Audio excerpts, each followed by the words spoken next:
வணக்கம், welcome to stock bounce. தெரிஞ்சவங்க super, தெரியாதவங்க இதை பார்த்து தெரிஞ்சிங்க. ஸோ சூப்பரான ஃபென்டாஸ்டிக்கான சில விஷயங்கள்லாம் நீ பார்க்கலாங்க. மறக்காமல் ஸ்கிப் பண்ணாமல் பாருங்கள். ஸோ ப்ராட்பேண்ட் சப்ஸ்கிரைபர்ஸ் ஃபஸ்ட்டு வந்து எத்தனை பேர் இருக்காங்கன்னா, ஆல் ஓவர் இந்தியாவில் மொத்தம் 46 மில்லியன்ஸ் இருக்காங்க. இதுக்கு என்ன இப்போ ரொம்ப முக்கியமானு கேட்குறீங்களா? ரொம்ப முக்கியம் தான். ஏன்னு கேட்டிங்கன்னா, எல்லா ஐஎஸ்பி ப்ரொவைடர்ஸுமே வந்து இவங்களே வந்து ஜியோ ஏர்டெல்லும் எடுத்துக்கிறதுனால ஸோ நார்மலாக கனெக்ட் பண்ணுற ஒயரை, அது என்ன சொல்கிறது, இதை தாண்டி ஒன்று இருக்குது, ப்ராட்பேண்டை தாண்டி சில கனெக்ஷன்ஸ் இருக்குது இல்லையா, அவங்களுக்கு நெட்வொர்க்கே கிடைக்க மாட்டேது அப்படின்னு சொல்லி சில பேர் வந்து சொல்கிறாங்க. ஏன் அப்படின்னா 46 மில்லியன் சப்ஸ்கிரைபர்ஸில் ஜியோவே கிட்டத்தட்ட 17 மில்லியன் எடுத்துக்கிட்டாங்க. 17 million subscribers from Jio. Airtel வந்து 9.2 மில்லியன் எடுத்துக்கிட்டாங்க. BSNL 4.24, not bad. பிஎஸ்என்எல் 4.24 மில்லியன்றது ரொம்ப நல்ல ஒரு இதுதான். அதுக்கப்புறம் ஏசிடி வந்து 2.27. ஸோ இவங்களே வந்து கிட்டத்தட்ட முக்கால்வாசி எடுத்துக்கிறதுனால மீதி இருக்கிறவங்களுக்கு கிடைக்க மாட்டேங்குது அப்படின்னு சொல்லி சொல்கிறாங்க. இதை பற்றி உங்களோட கருத்து என்ன அப்படின்றது சொல்லுங்கள். ஸோ அதுக்கு அடுத்தது ஆதித்யா பிர்லா குரூப், மிகப்பெரிய ஒரு கம்பெனி. அதை வந்து செஞ்சுரி பல்ப் அண்ட் பேப்பர் அப்படின்ற ஒரு மிகப்பெரிய ஒரு அவங்களோட சப்சிடியை ஐடிசி லிமிட்டெடுக்கு விற்றுட்டாங்க. ஸோ கிட்டத்தட்ட 3,498 crores வந்து விற்றுருக்காங்க. இது மட்டும் இல்லாத எங்கே இருக்குன்னு பார்த்தீங்கன்னாக்கா, லொக்கேஷன் வந்து நைனிடால் பிளான்ட்டில் இருக்குது. ப்ரொடக்ஷன் வந்து 480,000 tons பெர் இயர் வந்து ப்ரொடக்ஷன் பண்ணக்கூடிய அந்த ஒரு கம்பெனியை ஐடிசிக்கு விற்றுட்டாங்க. ஸோ இதுக்கப்புறம் நீங்கள் ஆதித்யா பிர்லாவும் ஃபோக்கஸ் பண்ணணும், ஐடிசியும் ஃபோக்கஸ் பண்ணணும். கண்டிப்பாக there will be a changes. சரிங்களா? அதுக்கடுத்தது இந்த ஃபாரின் போர்ட்ஃபோலியோ இன்வெஸ்டர்ஸ் இதை சொல்லி மாறல. இவங்க பணம் எடுத்தாங்கன்னா ஷேர் மார்க்கெட் டவுன் ஆகுது, பணம் போட்டாங்கன்னா ஷேர் மார்க்கெட் மேலே போகுது. ஸோ அந்த 24, 25 அண்ட் 25, 26 எப்படி இருந்திருக்காங்க, எந்தெந்த இதில் தான் ஓரளவு பாசிட்டிவ் ரிட்டர்ன்ஸ் கொடுத்துருக்காங்க, எந்தெந்த விஷயத்தில் தான் நெகட்டிவ் ரிட்டர்ன்ஸ் கொடுத்துருக்காங்க அப்படின்றத பார்த்துருவோம். சரிங்களா? ஸோ நிஃப்டி 50 4.7% வந்து க்ரோத் காமிச்சிருக்காங்க. நிஃப்டி மிட் கேப் 250 5.73% வந்து க்ரோத் காமிச்சிருக்காங்க. நிஃப்டி ஸ்மால் கேப் 250 2.32% க்ரோத் காமிச்சிருக்காங்க. மியூச்சுவல் ஃபண்டில் மொத்தம் 6 லட்சம் கோடி வந்து இன்வெஸ்ட் பண்ணியிருக்காங்க. நிஃப்டி டிஃபென்ஸில் வந்து பார்த்தோன்னாக்கா 33%, ஹையஸ்ட் வந்து டிஃபென்ஸில் தான் ப்ராஃபிட்டுக்கு கெயின் பண்ணியிருக்காங்க. அதுக்கப்புறம் நிஃப்டி ஃபினான்ஷியல் சர்வீசஸில் 18% க்ரோத் பார்த்துருக்காங்க. நிஃப்டி ஹெல்த் கேரில் 12% வந்து க்ரோத் பார்த்துருக்காங்க. ஸோ இதுதான் வந்து ஃபாரின் போர்ட்ஃபோலியோ இன்வெஸ்டர்ஸால் மாற்றப்பட்ட ஷேர் மார்க்கெட். சரிங்களா? அவங்களால தான் சேஞ்ச் ஓரே நடக்குது. ஸோ எதில் தான் இப்போ நெகட்டிவில் ரிட்டர்ன்ஸ் காமிச்சிருக்கு அப்படின்னு பார்த்தீங்கன்னாக்கா, media sector, energy sector, public sector, even banks, அப்புறம் ரியாலிட்டி செக்டார். ஸோ இதில் எல்லாத்துலேயுமே வந்து ஓரளவு நெகட்டிவ் தாங்க இருக்குது. சரிங்களா? அப்புறம் ஃபினான்ஷியல் இயர் 25 ஆல்மோஸ்ட் முடிஞ்சிருச்சு. ஏன்னா March 31, 2025 ஃபினான்ஷியல் இயர் 25 முடிஞ்சிருச்சு. இதில் நிஃப்டி 100ல் யார் கெய்னர்ஸ் யார் லாஸஸ் அப்படின்றத பார்த்துருவோம். First gainers, Divi's Lab 61.9%, Vedanta 61.2%, Bajaj Holdings 48.4%, InterGlobe Aviation 44.1%, BEL 42.7%, Airtel 42.4%, Mahindra 39.1%, Trent 37.0%, Eicher Motors 35.5%, Shriram Finance 34.9%. Losers யார்? IndusInd Bank -57.9%, Adani Green Energy -49.8%, Jio Financial Services -36.3%, Tata Motors -32.0%, Adani Enterprises -28.8%, DLF -28.2%, Indian Oil Corporation -24.5%, Canara Bank -24.5%, Punjab National Bank -23.5%, ஃபைனலாக அதானி எனர்ஜி சொல்யூஷன்ஸ் -21.6%. சரிங்களா?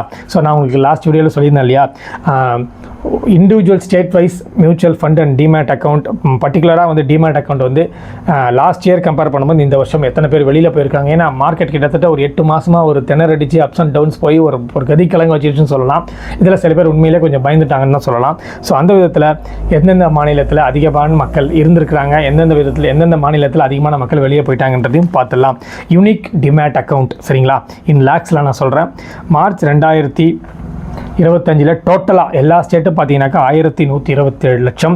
அதே மார்ச் 2024 வெறும் 917 தான். ஓவராலாக பார்க்கும்போது இன்க்ரீஸ் ஆயிருக்கு. கிட்டத்தட்ட 23.1% வந்து இன்க்ரீஸ் ஆயிருக்கு. ஸ்டேட் வைஸ் பார்க்கும்போது மகாராஷ்டிராவில் 2024 158 இருந்தவங்க 2025 184 ஆயிருக்கு. 16.6% இன்க்ரீஸ் ஆயிருக்கு.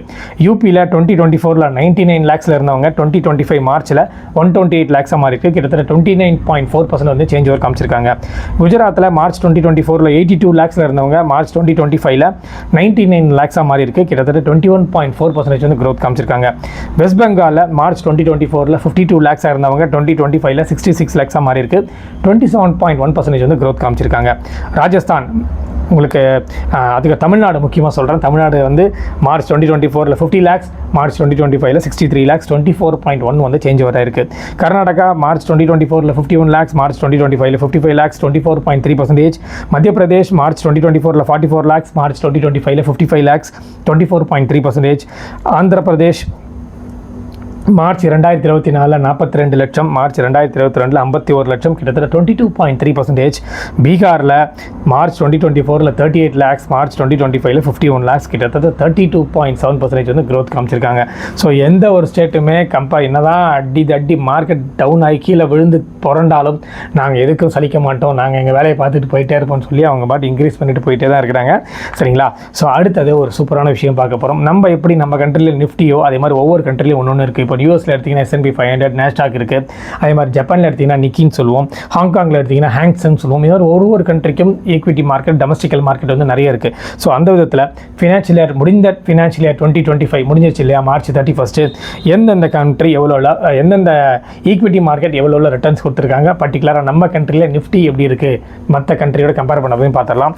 டாப் மோஸ்ட் ஃபர்ஸ்ட் ஹாங்காங் தாங்க இருக்குது, ஹேங்செங் வித் 39.8% வந்து சேஞ்ச் ஓவர் காமிச்சிருக்காங்க. அதுக்கு அடுத்தது சிங்கப்பூரோட ஸ்ட்ரைட் டைம்ஸ்ன்றவங்க 23.2% growth. ஜெர்மனியில் டாக்ஸ் at 19.1%. சைனாவில் SC காம்போசிட் வித் 9.7%. யூகேல FTSE 100 வித் 7.4%.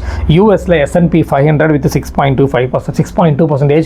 அதுக்கு அடுத்தது தாங்க இந்தியா வருது, நிஃப்டி 5.3%. அதுக்கு அடுத்தது Brazil Bovespa 3.0%. Taiwan TSE 2.0%.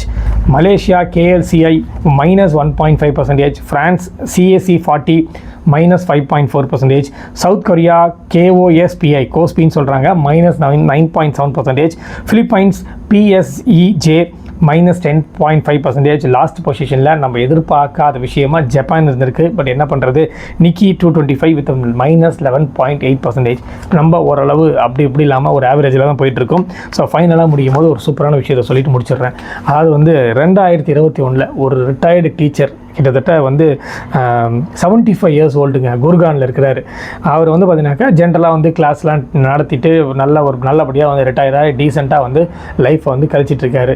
So இது மட்டும் இல்லாமல் அவர் சில புக்ஸ் எல்லாம் வந்து எழுதி வித்துட்ருக்காரு போல இருக்குது. ஸோ எப்பயும் போல் ஐடி ஃபைல் பண்ணுவாங்க இல்லையா, அவங்களோட CA ரிட்டர்ன்ஸ் ஃபைல் பண்ணுவாங்க இல்லையா, சடனாக பார்த்தினாக்கா ஐடியிலேருந்து ஒரு நோட்டீஸ் வந்திருக்கு. நீங்கள் வந்து கிட்டத்தட்ட ₹1 இல்லை ₹2 இல்லை, உங்களோட projected net from the stock மார்க்கெட்டில் இன்வெஸ்ட் பண்ணியிருப்பார் போல இருக்குது. எவ்வளோன்னு பார்த்தீங்கன்னாக்கா 279 crores 79 lakhs 26,046.00, கிட்டத்தட்ட 279 கோடிக்கு நீங்கள் ஸ்டாக்ஸ் வச்சுருக்கீங்க. அதுக்கு நீங்கள் ப்ராஃபிட் போக நீங்கள் வந்து ஐடி ஃபைல் பண்ணவில்லை, அதுக்கு நீங்கள் ஃபைன் கட்டணும் அப்படின்னு சொல்லி எல்லா பயங்கரமான ஒரு நோட்டீஸ்லாம் கொடுத்துருக்காங்க. இவருக்கு ஒன்றுமே புரியல. நம்ம எங்கடா ஒரு டீச்சர், அதுவும் ரிட்டையர்டு டீச்சர் 75 years ஓல்டு எப்படி இவ்வளோ அமௌண்ட் வச்சுருப்பாரு, கொஞ்சம் ஏதாவது செக் பண்ணியிருக்கணும் இல்லையா? கடைசியில் என்ன ஆகிடுச்சு? இது கிட்டத்தட்ட சாதாரண விஷயம் இல்லைங்க. 2021 அவருக்கு ஆரம்பித்தது, கிட்டத்தட்ட 2025 இப்போ தான் வந்து ஓரளவில் ஃபுல்லாகவே செக் பண்ணி இது ஒரு மைனர் மிஸ்டேக், சிஸ்டமில் அப்டேட் பண்ணாமல் அவங்களோட CA யார் ஆடிட்டர் பண்ணாரோ அவர் வந்து சின்ன ஒரு மிஸ்டேக் பண்ணதுனால அது சிஸ்டமில் அப்டேட் ஆகாதனால ஸோ இவ்வளோ பிரச்சனை, இத்தனை கோர்ட், இத்தனை விஷயங்கள் அலைஞ்சு ஃபைனாக பை ஐடி அவங்க சொல்லிட்டாங்க. ஆல்ரெடி என்ன சொல்லியிருக்காங்கன்னா, இதுக்கு நீங்கள் 40 கோடி வரை டேக்ஸ் பே பண்ணணும்னு சொல்லியிருக்காங்க. அவருக்கு தூக்கி வாரி போட்டது, ஏப்பா நானே வந்து ஒரு ரிட்டையர்டு டீச்சரு, நான் எங்கேப்பா 279 crores ஸ்டாக் வாங்கியிருக்கேன் அப்படின்னு எதுக்காக சொல்ல வரேன்னா, ஸோ ஒவ்வொரு வாட்டியும் ஐடி ஃபைல் பண்ணும்போது என்னதான் நம்ம ஆடிட்டர்கிட்ட கொடுத்தாலும் நீங்களும் ஒரு வாட்டி கண்டிப்பாக உங்களுக்கு திருப்பி கொடுப்பாங்க, ஒரு வாட்டி செக் பண்ணுங்கள் சார் அப்படின்ட்டு. சும்மா ஓகே நம்ம ஆடிட்டர் தானே அப்படின்னு விட்டுறக்கூடாது. கம்ப்ளீட்டாக எல்லா பேஜும் தரவாக செக் பண்ணிவிட்டு அதுக்கப்புறம் ஓகே அப்படின்னு சொன்னீங்கன்னா அவர் வந்து ஃபைல் பண்ணிவிடுவார். ஏன்னா இப்போ கிட்டத்தட்ட 4-5 வருட போராட்டன்றது சாதாரண விஷயம் இல்லை. அவரோட ஏஜ் பாருங்கள், அந்த ஏஜில் போய் அலையணுன்ற அவசியமும் கிடையாது. ஸோ ஃபைனலாக 2025 இவங்க மேலே எந்த பிரச்சனையும் இல்லை. It is a systematic error, system error அப்படின்னு சொல்லி சின்னதாக வேர்டு சொல்லி கோர்ட் வந்து அவரோட ரிலீவ் பண்ணிடுச்சு. ஸோ எதுக்காக சொல்ல வரேன்னா, ஃபைல் பண்ணும்போது கொஞ்சம் பார்த்து ஃபைல் பண்ணுங்கள். ஸோ இந்த விஷயத்தோட நான் நீங்கள் இந்த வீடியோ முடிக்கிறேன். ரெக்வஸ்ட் யூ சப்ஸ்கிரைப் பண்ணி சேனல். அடுத்தது ஒரு ஃபேண்டாஸ்டிக்கான வீடியோ போடலாம். எந்த டாப்பிக்கை பற்றி போடலாம், இல்லை ஷேர் மார்க்கெட்டில் எந்த கம்பெனி பற்றி போடலாம், இது ஐடியா இருந்தால் மறக்காமல் சொல்லுங்கள். சரிங்களா? நன்றி, வணக்கம்.